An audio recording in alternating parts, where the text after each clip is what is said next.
Yikes! The Sussexes betray the king. If it's correct, and if she has been chatting away about this meeting with the king, it could be dynamite, and it could be very, very dangerous for them. He has this mission. So he is someone who is not very bright, but who had this idea that he is going to be the person that brings the British press down and changes the way we behave. Oh dear. Watch. Unfortunately, I don't think William is ever going to be of that. I personally don't think William will ever forgive him. Charles and Queen Camilla, with a strict order from the king for this meeting to be private, American cultural icon Martha Stewart has sensationally revealed. But it was absolutely essential that this remain private, because if anything had leaked, if any photographs have emerged, if any film emerged, any quotes at all, then I think obviously it would have set back the whole process by months, if not years. And so this is sailing very, very close to the wind. 3 weeks after the private Highgrove reunion, Martha Stewart has now revealed what Meghan Markle was reportedly doing at a California dinner party. And one detail is sending this story in a very different direction. She was talking about the king. 3 weeks. That is all it took for the single condition King Charles attached to the entire royal reunion to become the center of a fresh controversy. Not 3 years, not 3 months, 3 weeks, and the story emerged through an 85-year-old American lifestyle billionaire speaking to People magazine, a publication that has spent years closely following the Sussex story. That alone raises a question nobody can ignore. If the agreement was supposed to keep the reunion private, how did this conversation end up becoming public at all? And here is the part almost nobody has said out loud yet. So remember this phrase, because we are coming back to it later. Is on the record, Phil, as saying the reason why Queen Camilla was in attendance at Highgrove House was to offer emotional support to Charles, but perhaps more importantly,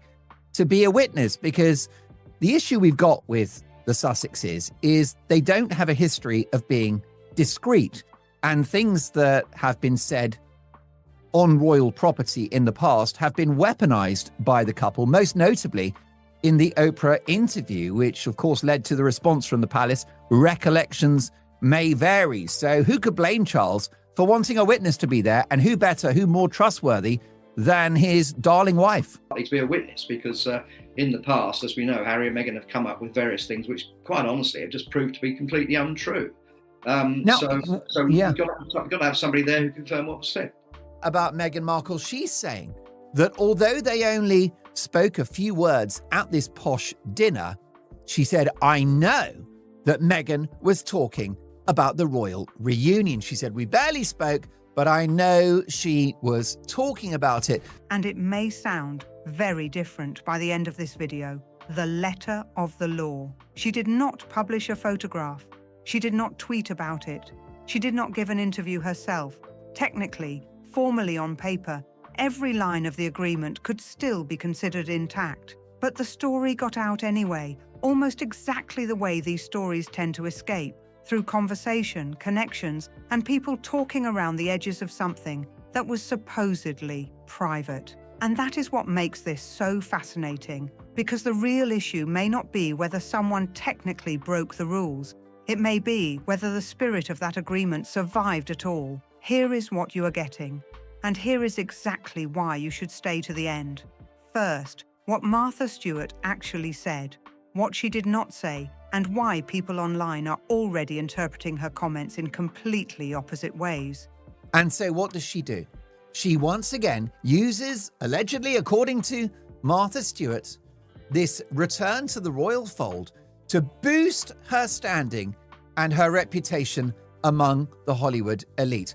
What? So Megs gets back into Highgrove House just a few weeks ago, and there she is, according to Martha Stewart, who I admire greatly, blabbing and boasting about hooking up with King Charles to impress her Hollywood friends. The reason... Now, I think what she did, Phil, was very smart.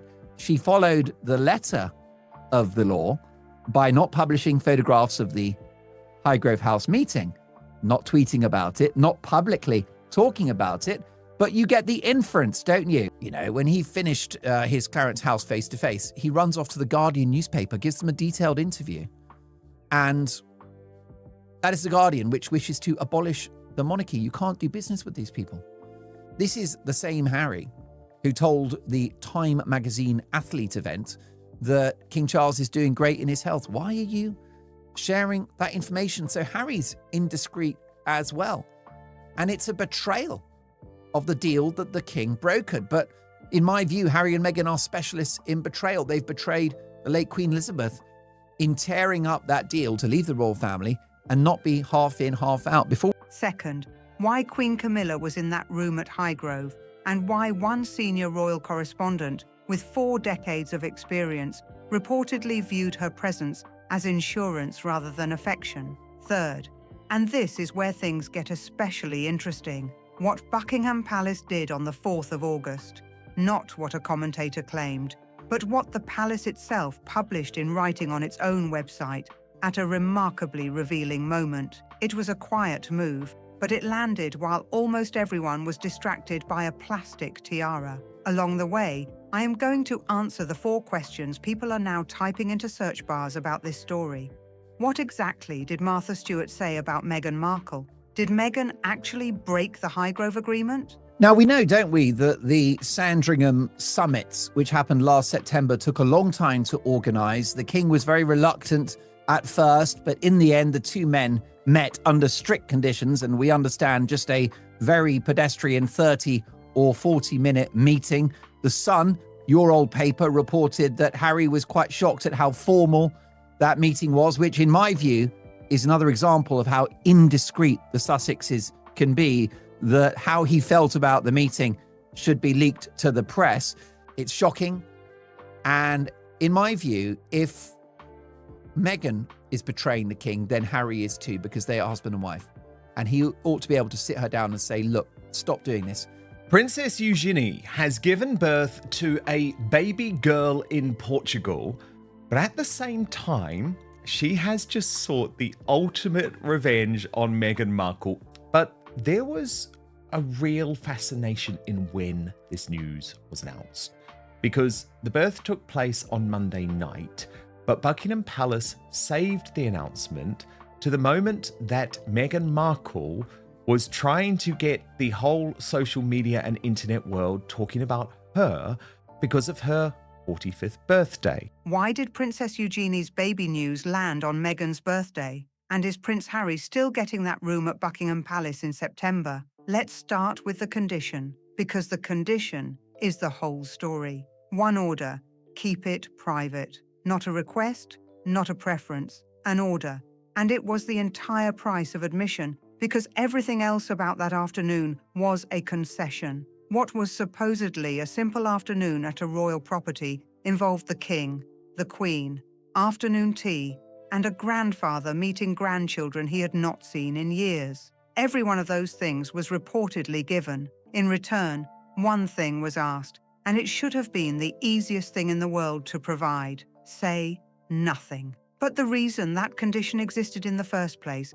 In October 2018, Princess Eugenie finally got married to Jack Brooksbank.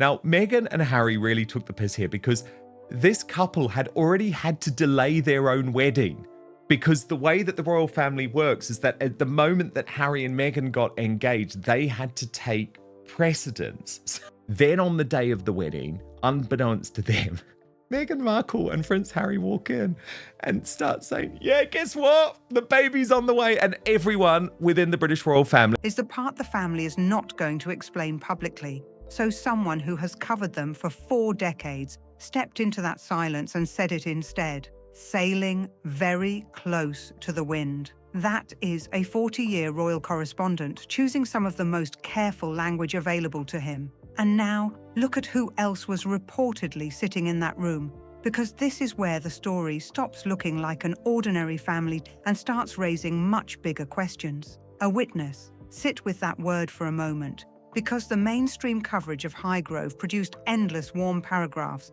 about a grandfather and 2 young children. Yet somehow, that word barely entered the conversation. Queen Camilla was reportedly there to corroborate what happened, to be a second adult in the room who could later say what was and was not discussed. That is not necessarily what you would expect from a casual family reunion. It is the kind of arrangement that suggests everyone involved wanted a clear account of what happened. And here is the gap in so much of the coverage of that afternoon, so let this channel close it. If you place another adult in the room, as a witness, you are not simply hoping everything goes smoothly. You are preparing for the possibility that the details may later be disputed. The palace, according to this interpretation, did not walk into Highgrove simply trusting the Duke and Duchess of Sussex. It walked in with a corroborating witness and an explicit condition about privacy, which suggests the king's household had already considered the possibility of a breach and structured the meeting with that concern in mind. And if that reading is correct, the striking part is not that someone eventually talked. It is how quickly the private details began circulating. They were reportedly right to be cautious. It took 3 weeks. So what actually happened? And what did Martha Stewart actually say? Because this is the question people are typing right now, and the answer is potentially more revealing than the loudest headlines, not less. Look at the mechanics of it, not just the outrage. This is the part that matters, and almost every outlet has skated over it. Martha Stewart says she barely spoke to Meghan Markle, just a couple of words, yet she still walked away from that dinner party knowing the Duchess of Sussex had been discussing a private meeting with the King of England.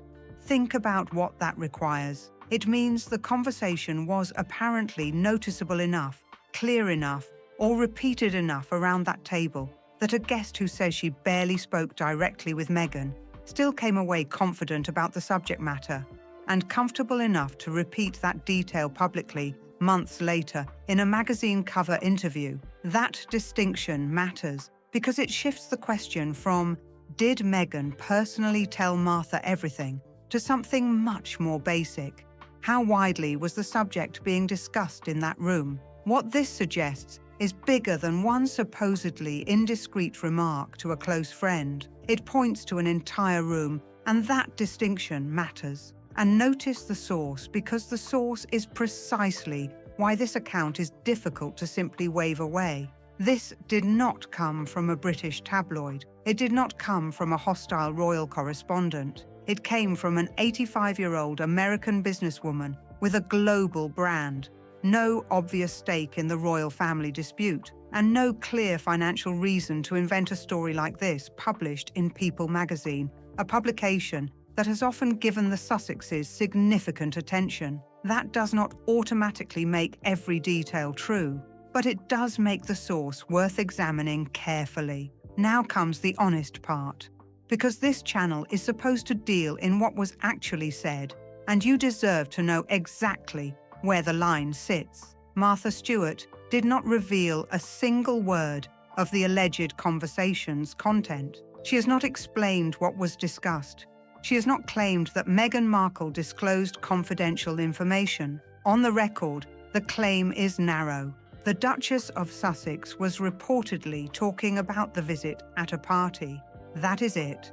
That is the whole claim, and anyone telling you something more specific is filling in blanks that Martha herself did not fill. But hold that narrow claim against the reported condition, because the distinction is important.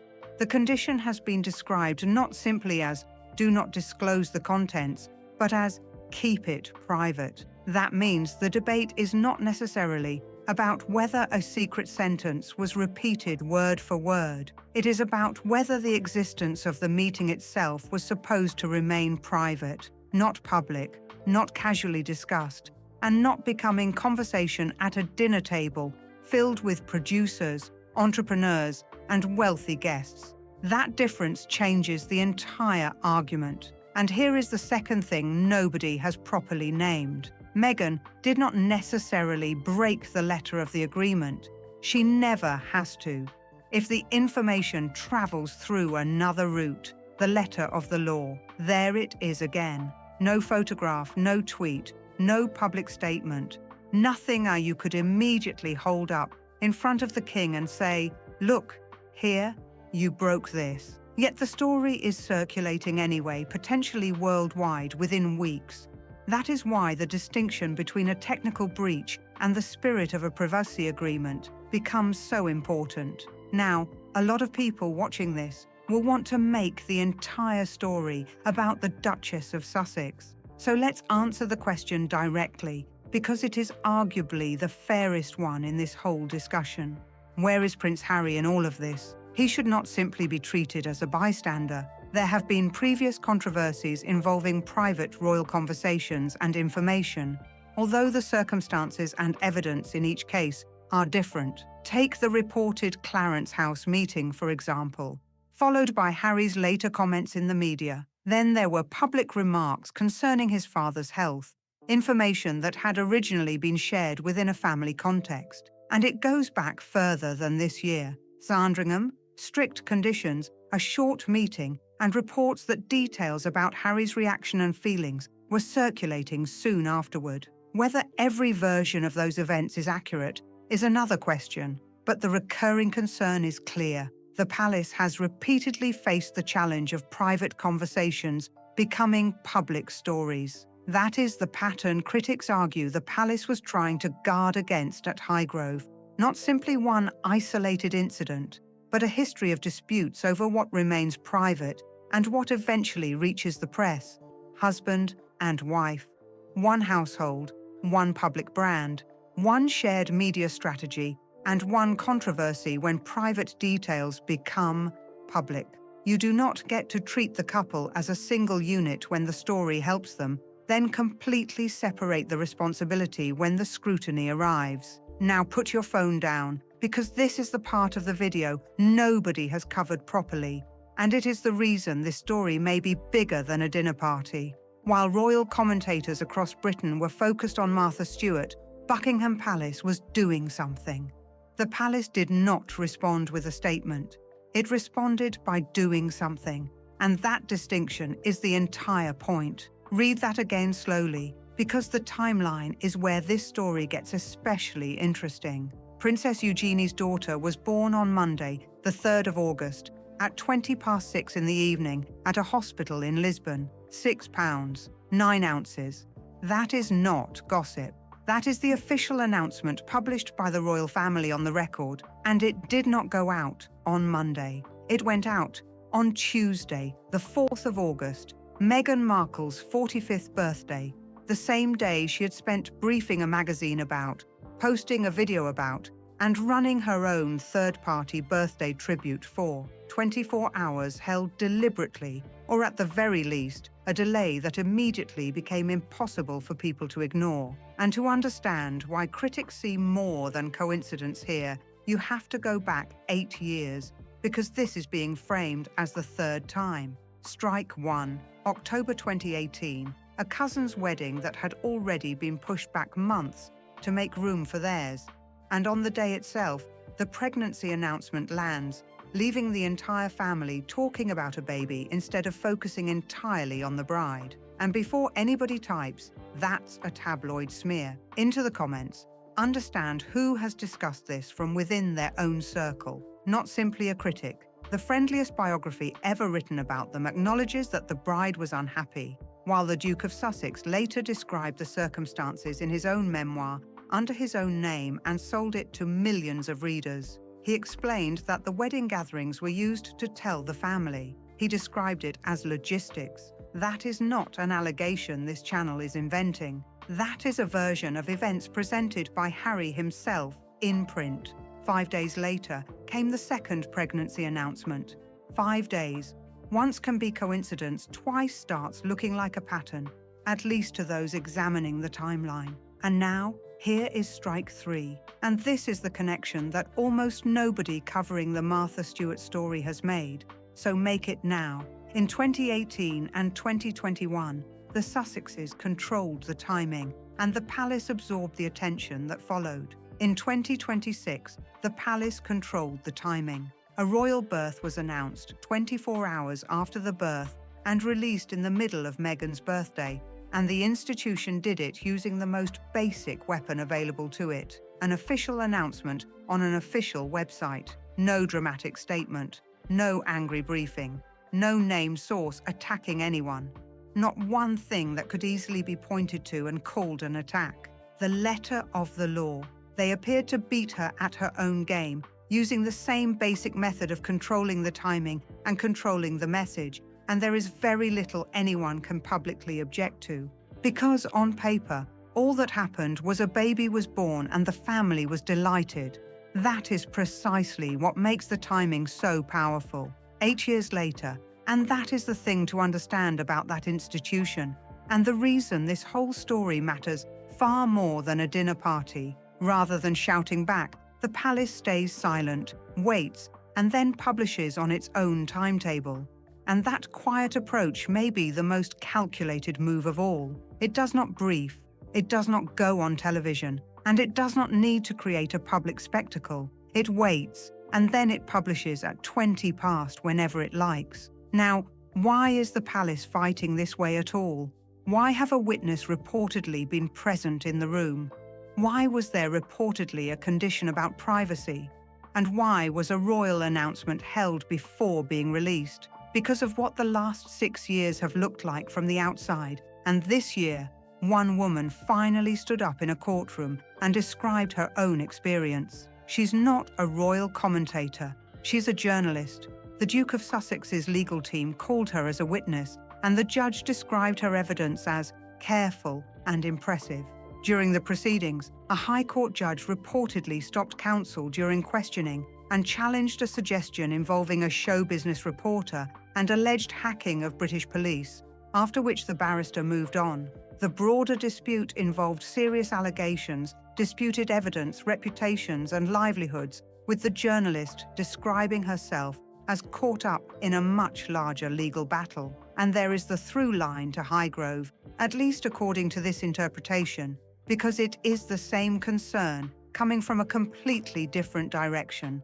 Private information becoming part of a much bigger public story. Caught in the crosswinds. That is the phrase that captures what the palace was reportedly trying to avoid at Highgrove, and it helps explain why Queen Camilla's reported presence in the room has attracted so much attention. But the larger privacy argument comes back to one idea again and again: mystique. That is the asset, and for the Crown, it is a major part of the institution's public image. It cannot simply be manufactured on demand. It has to be protected over time. One brother has spent decades protecting that image by saying very little. The other has repeatedly spoken publicly about his royal experiences, including in a best-selling memoir, and has also continued seeking a relationship with his family. That tension is impossible to ignore. So the obvious question is this: why would the Duchess of Sussex be talking about the king at a dinner party in California at all?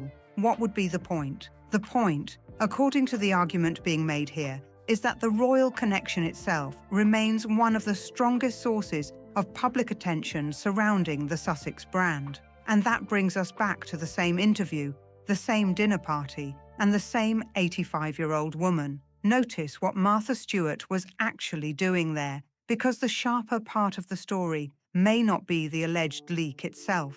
She was not calling the Duchess of Sussex a gossip.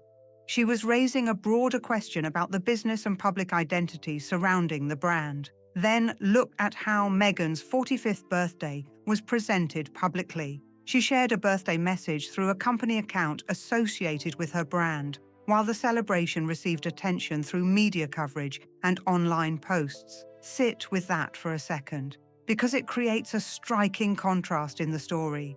Instead of a huge royal-style celebration, the public picture was comparatively controlled, with attention coming through a limited number of visible channels. And the brand account became part of that presentation, creating the kind of carefully managed image that has defined so much of the Sussex media strategy. A quiet birthday at home, coverage through a magazine followed by a video. Again and again, the same basic cycle appears. Say you want privacy, brief the privacy, post the privacy. That is the contradiction critics keep pointing toward. And it is also why the King's household would have wanted clear boundaries around a private family meeting in the first place. The condition was not created in a vacuum. It existed because privacy, publicity, and royal attention had already become deeply tangled. And that is exactly what the palace was trying to prevent. The person in that family who needed the least convincing may now look like the one whose caution was justified. And within a month, the king's decision to reopen that door has created new questions. Because the king moved. He softened, opened a door, offered a room, and reportedly put family feelings ahead of household caution because he wanted to see his grandchildren. And one man did not move at all. Here is the assessment of what could happen next from a man who has reported on that family since 1986. A bear trap, not for Charles, but for William. Because Charles has years while William has a future reign to manage. Every concession made now can become a precedent he inherits. Somebody has to draw the line in the sand. Somebody may just have done it without saying a word through an official birth announcement published 24 hours after the birth. And that leaves the question everybody is asking. Is Prince Harry still staying at Buckingham Palace in September? That was the reporting before the dinner party story, and here is the gap worth examining. The Buckingham Palace offer was reportedly another stage in a trust test, with Highgrove potentially serving as the first. Pass the privacy condition, and the room remains possible. 3 weeks later, the visit was reportedly being discussed at a California dinner party and then mentioned publicly in a national magazine. If privacy was part of rebuilding trust, even a limited reference could complicate the next stage. Now the caveat, because this channel deals in receipts rather than fantasy. Martha Stewart has not said Meghan Markle disclosed anything confidential. She has said Meghan was talking about the visit. That is the claim, and it is the whole claim. Nobody has confirmed why the King's private secretary is leaving, and nobody has stated on the record that Buckingham Palace deliberately held Princess Eugenie's birth announcement for Meghan's birthday. That is an interpretation of the timeline, not a confirmed fact. But notice what is not in dispute, because the basic timeline can be checked. The reported privacy condition, Martha Stewart's published comments, Princess Eugenie's daughter being born on Monday, August 3rd in Lisbon, followed by the royal family's announcement on August 4th. Meghan's birthday is August 4th. Harry discussed the Eugenie wedding announcement in spare. In his own words, these pieces of the public record make the wider timeline worth examining. So here is where it lands. 3 weeks. That is what one condition was reportedly worth. One order, one room, one witness, and one afternoon of a grandfather meeting his grandchildren, and within 21 days, the private reunion had become part of a public conversation. The letter of the law. That was the phrase I asked you to remember at the beginning. No photograph, no tweet, no direct public statement from Meghan, yet the story still got out. And that is why the distinction between technically following an agreement and preserving its spirit matters. The palace did not need a dramatic response. If the timeline means what critics believe it means, the institution answered through its own method. An official announcement, perfectly polite, carefully worded, and difficult to challenge. That is what happens when you teach an 800-year-old institution how you operate. It learns. And now I want to hear from you. The Buckingham Palace room in September was reportedly connected to the trust surrounding Highgrove. 3 weeks later, Highgrove was no longer completely private. So does Prince Harry still get that room? Comment below. Type LHEL if you think the king goes ahead anyway, or pulled if you think this controversy has changed the situation. Tell me why, because this split is going to be fascinating.